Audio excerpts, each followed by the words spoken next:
Tere kuulama ja vaatama meie äriõiguse töögrupi selle nädala nõuannet. Seekord annan teile soovituse, kuidas remontida puudulikku osanike otsust. Ikka tuleb ette, et peale koosoleku toimumist keegi osanikest leiab, et otsus ei kehti. Mida siis tehakse?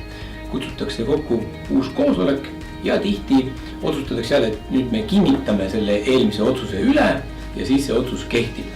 Aga risk on siin selles, et kui pärast kohus leiab, et see eelmine otsus oli tühine, mitte kehtetu ja ärme sinna lähe, mis vahetegu nendel on, sest see ongi kohtus ka keeruline, siis seadus ütleb, et tühist otsust ei saa uue otsusega kinnitada ja meie soovitus teile on, et kui te hakkate remontima otsust, mis võib-olla ei kehti, siis parem kutsuge kokku uus koosolek ja võtke seal vastu sama otsus uuesti nullist, mitte ärge kinnitage eelmist otsust.